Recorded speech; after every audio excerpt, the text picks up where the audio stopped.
ખેડૂત ભાઈઓ, આપણે જે પેટ્રોલ ડીઝલની અછત છે ને એમાં મારે થોડાક 2-5 સૂચનો સરકારને કરવાના છે કે જ્યારે આપણે પેટ્રોલ ડીઝલ લેવા જઈએ છીએ ત્યારે કેરબામાં નથી આપવામાં આવતું ને કે ભાઈ સાધન લઈને આવો, સાધન લઈને આવો. હું ખુદ ગયો ને તો મને કેરબામાં ડીઝલ ના આપ્યું. તો મારો પ્રશ્ન એ છે કે ભાઈ અમારે 10 લીટર ડીઝલ હાટું આખો દિવસ ટ્રેક્ટરની લાઇનમાં ઊભું રહેવાનું, અને ટ્રેક્ટર છે એ ત્યાંથી પહોંચી 20-25-30 કિલોમીટર હોય તો એ ટ્રેક્ટરમાં 5 લીટર તો ડીઝલ આવવા જવાનો વયો જાય છે. તો પછી 5 લીટર હાટું હું આખી લાઇનમાં ઊભું રહેવાનું.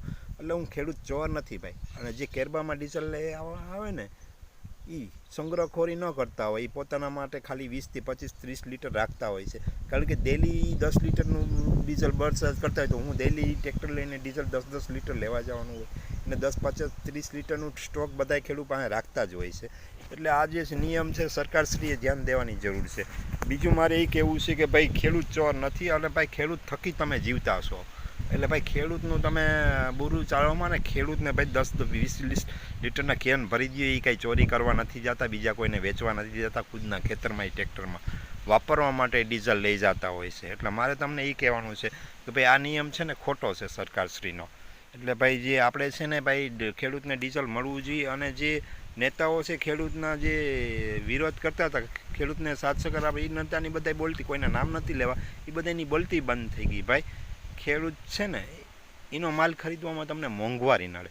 આઈપીએલની ક્રિકેટ જોવામાં તમને મોંઘવારી નથી મળતી. આ કોઈ આઈપીએલના ક્રિકેટ જોવા માટે તમે ક્યાંથી ક્યાં જાઓ છો, ટિકિટના પૈસા ત્યાં તમને મોંઘવારી નથી મળતી. ખાલી 100 ગ્રામ તમારે ઘઉં ખરવાને ઓહો ઘઉંના ભાવ ક્યાં પહોંચ્યા, ઓહો લસણના ભાવ ક્યાં પહોંચ્યા, ઓહો ભાઈ ઊના ભાવ ક્યાં પહોંચ્યા. ભાઈ એ ખેડૂત થકી આપણા જીવતા છીએ. આપણે જે શ્વાસના જે શ્વાસ ચાલે ને એ બધું ખેડૂત થકી છે. ખેડૂત માલ જ ના તમારા ઘરમાં આવે તો હું તમારી મમ્મી છે તે તમને રાંધીને રોટલી દે. અને ખેડૂતને ભાઈ તમે ઓછે માલ ખરીદો, અને જ્યાં 500 રૂપિયા હોય ને તો એમ કરી લે ભાઈ 520 રૂપિયા લે, રાજી ખુશીથી રહે, કારણ કે તારી મહેનતની કમાણી છે. 10-20 રૂપિયા તમે માલ ખરીદવા જાઓ ને તો વધુ લઈએ.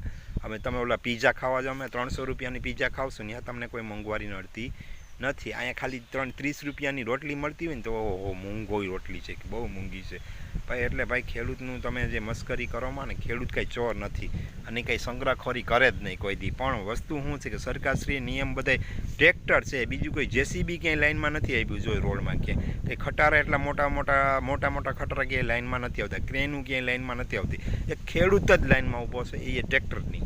એટલે મારે ખાલી એટલી વસ્તુ કહેવાની છે કે આવજો મિત્રો મારો વિડીયો.